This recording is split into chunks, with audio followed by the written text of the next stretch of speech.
Salut à tous, bienvenue dans ce nouveau numéro des Yeux dans les Jeux, l'émission de Nice Matin consacrée aux Jeux Olympiques et Paralympiques de Paris 2024. Vous le savez, on s'intéresse dans cette émission à la préparation de nos athlètes azuréens pour ces Jeux Olympiques et Paralympiques donc. Et comme d'habitude avec moi en plateau, Romain Laronche, journaliste au service des sports de Nice Matin. Salut Romain. Salut Christopher. Alors aujourd'hui, on va parler plongeon avec notre invitée qui se nomme Émilie Halifax, 18 ans, licenciée à l'Olympique Nice Natation. Merci Émilie de venir parler plongeon avec nous aujourd'hui. Avec plaisir, merci à vous. Alors il y a plein de petites coutumes dans cette émission et l'une d'elles, c'est que Romain justement va faire pour commencer une courte présentation de toi. Merci Émilie d'être présente sur le plateau. Donc tu as 18 ans, tu es née à Nice, tu es licenciée à l'ONN, un club présidé par ton grand-père, Jean Monod. Tu as grandi au Broc dans une famille de sportifs, puisque ton père est gymnaste et skieur, ta mère est nageuse, et tu as touché à plein de disciplines. Il y a eu la natation, l'escalade, le ski, mais c'est en gymnastique d'abord artistique avant d'être acrobatique à partir de l'âge de 10 ans que tu vas briller. Tu décrocheras notamment des titres de championne de France avec ta coéquipière Lola Boston et même une deuxième place en Coupe du Monde. Là, c'est lors de la saison 2019-2020. Mais la Covid va bouleverser vos plans. Vous êtes contrainte d'arrêter la gymnastique. À ce moment-là, c'est un petit monde qui s'écroule. Heureusement, tu rebondiras assez vite, notamment grâce au conseil de Maxime Eouzan qui avait remporté Koh-Lanta en 2021 et qui a un peu le même parcours que toi, qui te réorientera vers le plongeon. C'est un choix payant puisque moins de 3 ans plus tard, te voilà qualifié pour les Jeux de Paris. Tu seras le 31 juillet aux Jeux avec ta coéquipière Jade Gillet en plongeon à 10 mètres synchronisé. Tout est bon. Tout est dit. Parfait. On va commencer par la base. Tu as, on l'a dit, 18 ans. Et j'ai une question toute simple. Comment à 18 ans, on vit, Émilie, le fait d'être sélectionnée pour les JO à la maison à Paris? Eh bien, écoute, c'est une question qui m'est très souvent posée. Ouais. On le vit bien, finalement, on ne se rend pas compte. J'ai une vie de sportif de niveau depuis l'âge de 10 ans. Donc, les années passent sans vraiment savoir quel âge on a. Là, j'y passe avec les années. Et finalement, je suis heureuse de faire les Jeux à Paris à 18 ans. J'ai même parfois l'impression que je suis un peu vieille pour faire mes premiers Jeux à 18 ans. Tu fais très mature, c'est vrai. C'est gentil, ça. C'est le fait d'être partie de la maison tôt. Voilà, quand on part tôt de la maison à 12 ans, en fait, on devient mature rapidement. Et faire mes premiers Jeux à 18 ans, c'est très positif parce que ça veut dire que je peux faire pas qu'une Olympiade et peut-être 3 Olympiades. Alors, tu as été gymnaste avant d'être plongeuse. En 3 ans, tu es devenue l'une des 2 meilleures dans ta discipline. Comment ça s'explique? C'est parce qu'il y a beaucoup de similitudes entre les 2 disciplines? Alors, ma première année, elle était extrêmement dure. Donc, Okay. je prends quand même 15 cm en 2 mois. Donc, ma première année, je fais que du 1 mètre. Le plongeon, alors j'ai rapidement aimé ça. Mais pas comme je peux aimer le plongeon aujourd'hui. La première année a été très dure. La deuxième année, je rentre à l'INSEP, là où du coup je peux enfin commencer le 3 mètres. Physiquement, je vais très bien. Niveau physique, on est au top. Et je commence le 10 mètres en janvier. Donc là, ça fait un peu plus d'1 an que je fais du 10 mètres. Et en fait, je me suis amusée à 10 mètres parce que j'étais prévue à faire que du 3 mètres. Il m'avait dit non, mais toi, tu seras une plongeuse de 3 mètres. Et l'assistant coach, Maïssa Mnaji, qui me dit bon, amuse-toi un peu à 10 mètres, on essaye. Et en fait, c'est venu tout seul. Très rapidement, je suis quelqu'un qui n'a pas peur de la hauteur. Depuis toute petite, papa il m'emmenait faire des canyonings, on sautait à 10 mètres. Et en fait, j'ai pas eu peur, j'ai commencé à m'amuser. Et en fait, c'est venu naturellement. C'était ma dernière année junior, parce que je commence quand même le plongeon assez tard. Et ma dernière année junior, je devais faire que les championnats d'Europe junior. Et finalement, en janvier, ils m'ont dit bon, allez, on essaye de faire les championnats du monde et les Jeux européens en synchro avec Jade et on voit ce que ça donne. Et en fait, on se qualifie et c'est venu naturellement. Il y a des aspects qui sont similaires, que ce soit dans la gym acrobatique ou dans le plongeon. C'est ça qui fait que ces 2 disciplines se connectent, c'est peut-être l'aspect artistique? Finalement, c'est plus l'aspect du visuel dans l'espace. Notre vision dans l'espace, en gymnastique, forcément, on voit en l'air pour pouvoir bien atterrir. Surtout que toi, tu étais la voltigeuse. La personne qui est au-dessus. Et donc, on garde cette même chose en fait en plongeon. Finalement, on voit aussi en l'air. Il y a une petite différence, c'est qu'on arrive par la tête et pas par les pieds. Et on a ce travail à sec avant d'aller dans l'eau qui est similaire à la gym finalement. On fait des saltos, pareil, on fait du trampoline. Et donc ça, c'est pareil que la gym finalement. Et donc j'avais déjà ces bonnes bases qu'un plongeur doit apprendre quand il est petit finalement. Donc en fait j'arrive avec des bonnes bases de gymnaste, mais par contre tout le travail dans l'eau est à faire. Les entrées à l'eau, par exemple ma première année je pense que j'ai fait que des entrées à l'eau, donc faire un plongeon simple. J'en ai fait pendant 1 an avant de pouvoir enfin faire des saltos. Comment tu as vécu cette période loin de la famille? Quand on a 13-14 ans, on est une adolescente, on n'est pas construite encore. Comment tu as vécu ça? Tu dis, voilà, forcément on gagne en maturité, mais il a fallu que tu vives aussi dans des familles d'accueil, etc., qui ont accepté de te recevoir pour que tu puisses mener ton projet. On imagine que ça n'a pas toujours été simple non plus. La première année, elle était très dure. C'est vrai qu'on passe de la Côte d'Azur en banlieue parisienne. Donc la première année, c'était très dur pour moi ou pour ma mère. C'était quelque chose pas évident. Puis c'était de la gymnastique à haut niveau. C'est pas facile. Les entraînements sont durs. Vraiment, et puis j'étais à 2 du coup avec ma coéquipière. Et c'est vrai que on se pousse un peu. Donc la première année, elle était dure parce que je suis des études quand même à côté. J'étais en 4e. Donc voilà, l'adaptation était dure. Puis en plus en gym, je rentrais pas très souvent à la maison. Je rentrais 1 fois tous les mois. Papa montait souvent à Paris parce que voilà, j'ai fait quelques crises d'angoisse ma première année pour le temps de m'adapter. On peut comprendre, ouais. Le 31 juillet à 11h, ce sera votre entrée dans les Jeux Olympiques, dans la piscine flambant neuve de Saint-Denis. Qu'est-ce que vous pouvez espérer à Paris pour ces Jeux Olympiques ? Alors, mon objectif, ce serait de faire un record de points à Paris. Pour moi, Paris, c'est de l'expérience. Premier jeu qui n'était pas prévu de base. Officiellement sélectionné avec Jade. On sait qu'on n'a peut-être pas l'opportunité de faire une médaille. C'est peut-être pas pour cette année. En tout cas, on vise 2028 et 2032 pour sûr, en individuel aussi. Donc voilà, en synchro, on s'est fixé l'objectif de faire un record de points. Et ce serait l'idéal. Vous êtes jeunes toutes les deux, donc vous avez le temps devant vous pour les prochaines Olympiades. Exactement. Par rapport justement aussi à ces Jeux en France, est-ce que c'est le rêve d'une vie? Finalement, c'est plus que le rêve d'une vie, c'est extraordinaire. Qui peut dire qu'il a fait les Jeux dans son pays? C'est pas seulement faire les Jeux, c'est dans son pays, c'est tous les 100 ans, donc il faut arriver la bonne année. Franchement, c'est inimaginable. Je pense qu'on se rend compte vraiment quand on le dit, parce qu'on dit « Oh, tu vas faire les Jeux, ouais ». Mais quand les personnes nous disent « Mais tu vas faire les Jeux en France », là, tu te dis « Ouais, en fait, je vais faire les Jeux en France. Ok, je vise LA après, je vise l'Australie en 2032. Mais avant tout ça, je fais quand même les Jeux chez moi. Ma famille, tout le monde peut venir.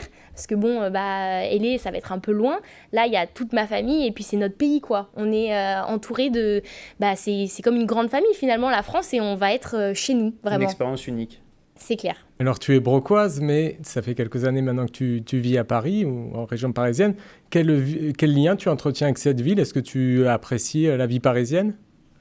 La vie parisienne, alors du coup mes premières années à Bois-Colombes, c'était dur parce que finalement on est un peu, on est vraiment en banlieue, on n'est pas très près du centre et puis j'étais jeune donc je sortais pas trop, j'avais un peu peur de sortir finalement toute seule. Et puis j'ai grandi là-bas, j'ai commencé à vouloir sortir avec les copines et tout et en fait je le vis très bien. Finalement maintenant je suis à l'INSEP, donc on est toute la semaine à l'INSEP. Le week-end on n'a qu'une envie, c'est d'aller au restaurant dans Paris, sortir, voilà, même visiter. On fait les touristes tous les week-ends alors que j'y vis depuis 14 ans, 13 ans. Donc voilà, c'est juste...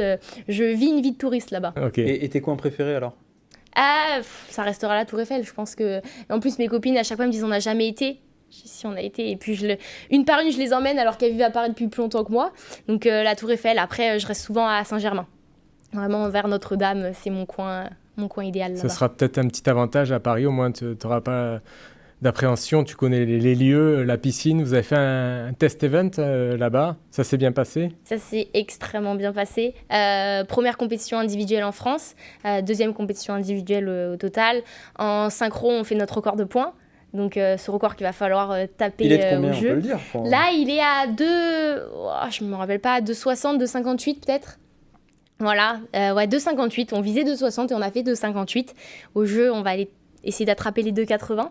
Et en individuel, record de points aussi. Je me classe parmi les meilleures au monde. Elles sont il y en a quelques-unes derrière moi qui sont qualifiées au jeu. Devant moi aussi qui sont qualifiées au jeu. Je me classe 5e d'une finale. Et record de points de 89, c'était magique. C'est la première fois qu'on avait un public français.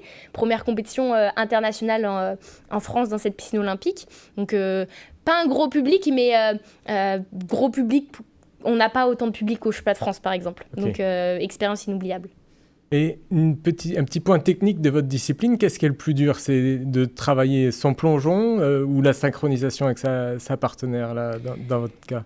Finalement, on travaille dans le même centre, donc on a les mêmes bases, on a la même technique. Donc le plus dur, finalement, c'est d'effectuer son plongeon en individuel. D'accord. Parce qu'on compte, donc c'est elle qui compte. Je lui dis prête, elle commence à compter. D'accord. 1, 2, 3, et au et, en fait, on part. Donc forcément, on sera synchro. Ouais. Après, c'est chacune, faut rentrer le plongeon. D'accord, ok. Il n'y a pas de doute, en tout cas. Vous savez très bien que l'une comme l'autre, vous allez faire les mêmes gestes au même moment. Voilà.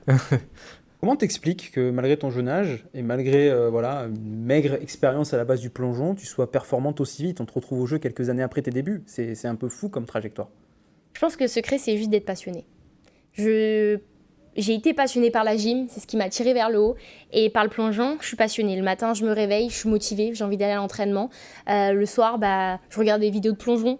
C'est juste, de m'amuser. En fait, je m'amuse quand je fais du plongeon. J'ai pas de stress, même en compétition, j'ai pas de stress. En gym, je pouvais vomir avant d'aller sur le praticable.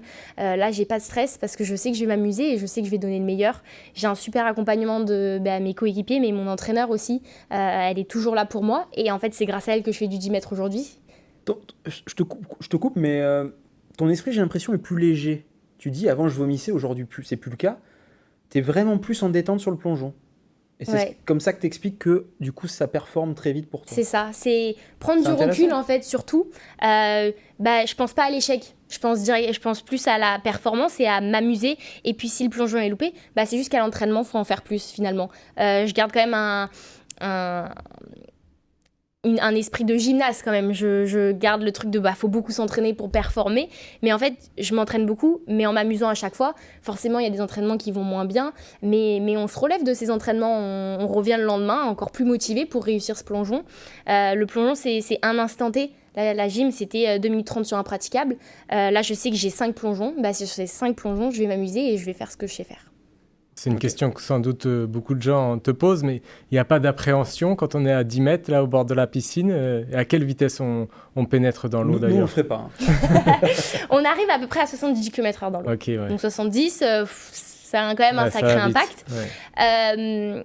J'avais pas d'appréhension jusqu'au jour où j'ai pris un plat. Je suis arrivée vraiment parallèle à l'eau. Un an qui a suivi quand même, jusqu'en septembre, j'avais un peu plus d'appréhension à 10 mètres. Sur ce plongeon, les autres, ça allait.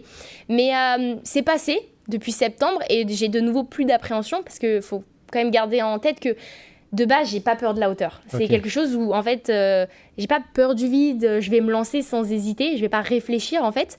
Mais je sais qu'il y a certains plongeurs à 10 mètres qui ont cette appréhension dont tout le monde parle. Le saut dure 2 secondes à peu près? Ah ouais, à 10 mètres, on est vers les 2 secondes, ouais. Ok.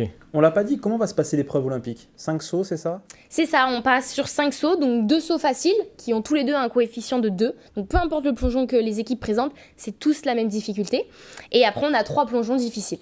Ok.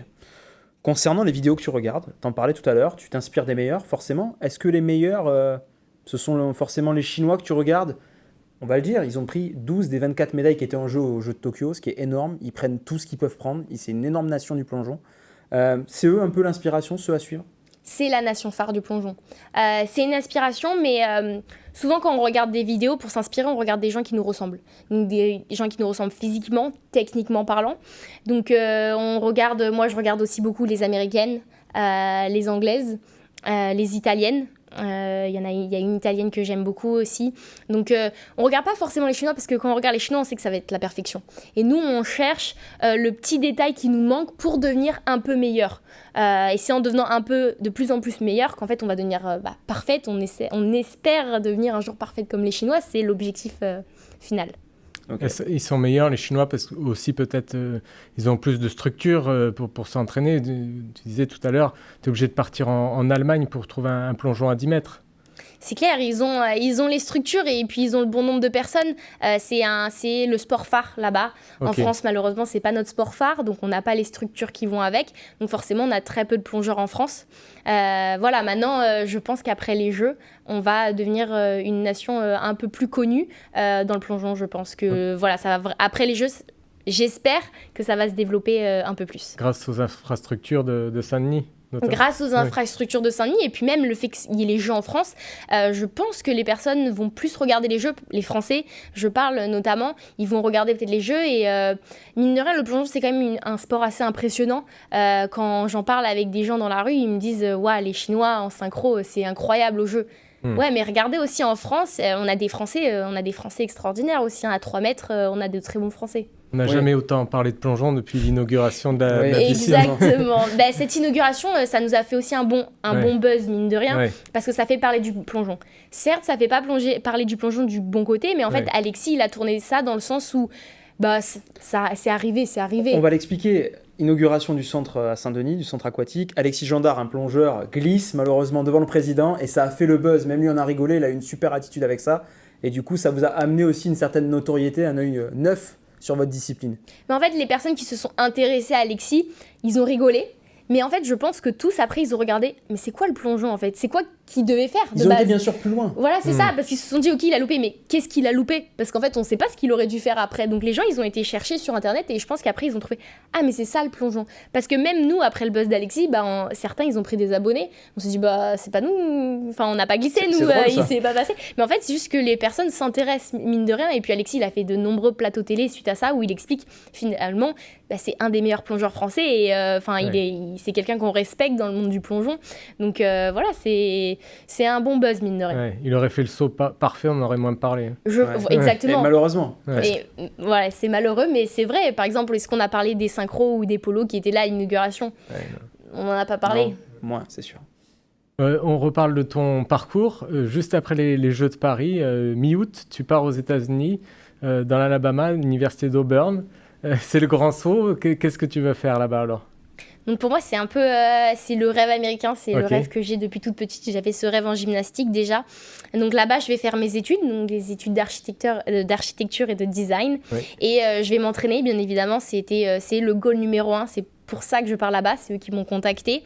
Donc je vais faire bien évidemment les compétitions universitaires, mais je garderai en priorité tous les rassemblements France et les compétitions avec l'équipe de France. Tu pars avec Jade ou toute seule vraiment ? Non, je pars toute seule. Vraiment, et donc tu auras une coéquipière là-bas aussi ? Alors en compétition universitaire, il n'y a pas de synchro. Donc c'est vraiment pour moi, pour le coup, que je pars, pour ma performance individuelle. Et bien évidemment que je continuerai le synchro avec Jade.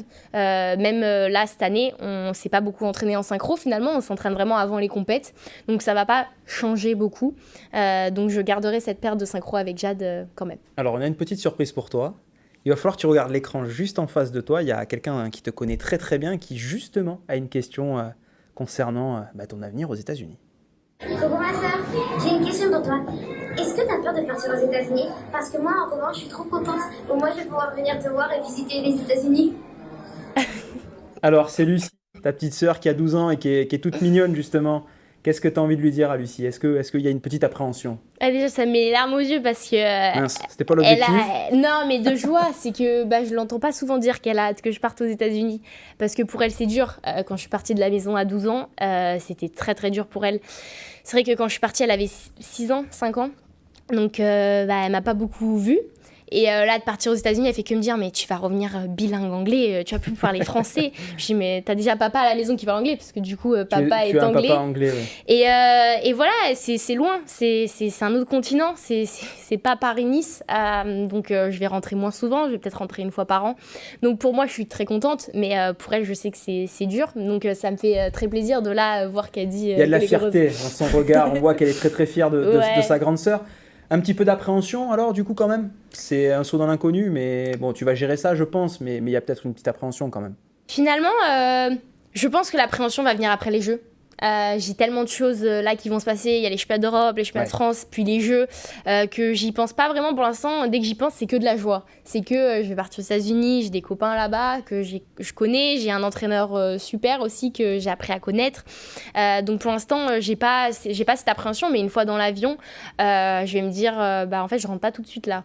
Là, je pars pour un moment, je parlerai que anglais et je revois pas ma famille avant Noël peut-être. Donc je pense que ça sera là-bas l'appréhension plutôt. Juste pour finir, ce projet d'architecte d'intérieur, ça colle vraiment à ta fibre artistique, t'aimes ça.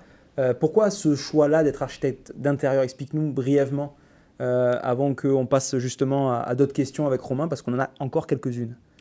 C'est ce côté minutieux que j'ai. Je suis quelqu'un de très minutieux, très créative. On a envie de dire que je suis introvertie quand je fais ça parce que je suis capable de rester à la maison, juste faire ça, juste dessiner, faire des bracelets, des petits trucs. C'est une passion que j'ai depuis toujours, mine de rien. Quand je suis investie dans quelque chose, je vais le faire jusqu'au bout. Et ça va être parfait. C'est vraiment, le petit détail, c'est la perfection. Ta maman dit en rigolant, elle peut être psychopathe.